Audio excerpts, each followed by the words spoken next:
I'm sorry that I have anxiety. Okay, and honestly, yeah, it is kind of the fault of people like you that want to come up here and bully and berate me over something that I don't do. Okay, so cut the shit. It's not a vape.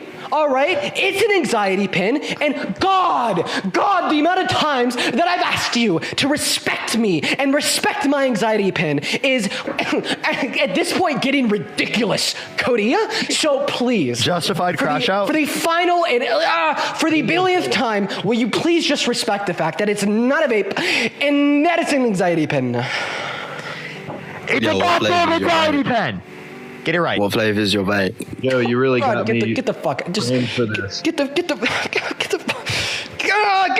out.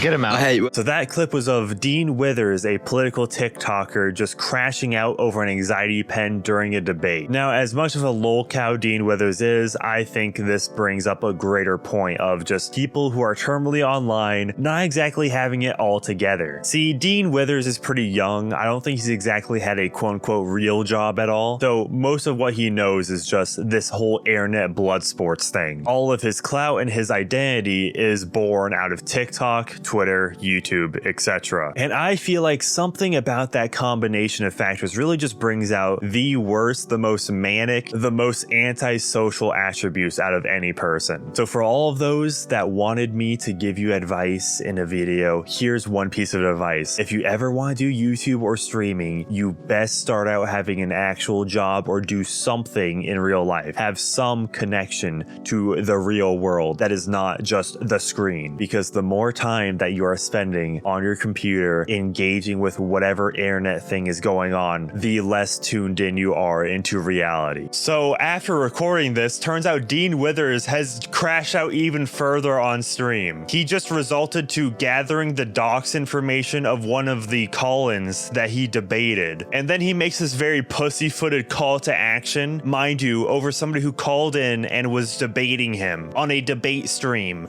And why are you trying to dox people, dude? That's weird. Because I want to find who you are so I could call CPS and have them take your child away from you. Oh, I'm sure you would like to try to do that. Yes, I would. So they would never even do it. That's the best part. Just know that, like, I am totally fine with you guys making that report. I mean, I think that we can all agree here. What level of internet politics debate bro brain rot do you have to be on to think that this is okay? For another example of crashing out, we of course have the infamous Sky Does Minecraft thing, but obviously this had to do with custody of his child, so I can't exactly blame him for going like this on Drama Alert. I just want my son. I want to see my son. He didn't recognize me.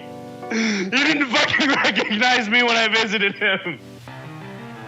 But considering what we now know about him, given the 2021 allegations, I do think that generally he does express antisocial behavior. And I think that could have been avoided if he wasn't just running a YouTube channel as a job. For my next example, let's talk about Bowblax. He's been doing YouTube for as long as I remember, and the specific content he does is literally just reading tweets. Yet on multiple occasions, he has absolutely crashed out. Also, but if you were the killer, you would say you wouldn't have seen me there, Bowblax. I would you also jumped through a let me speak!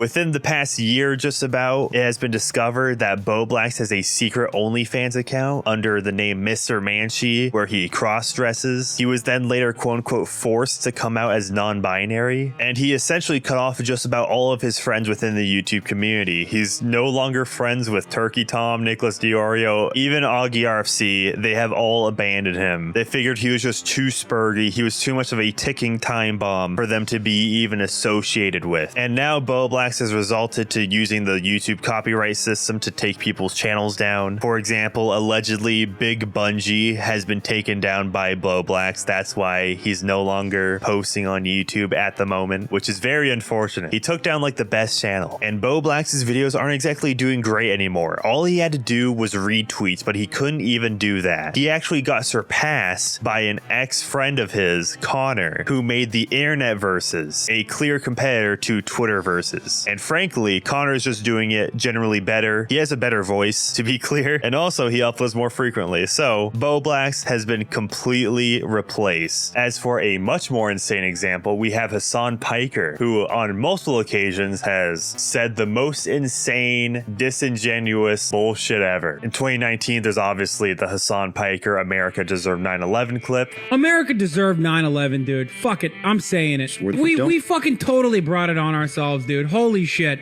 We did. We fucking did.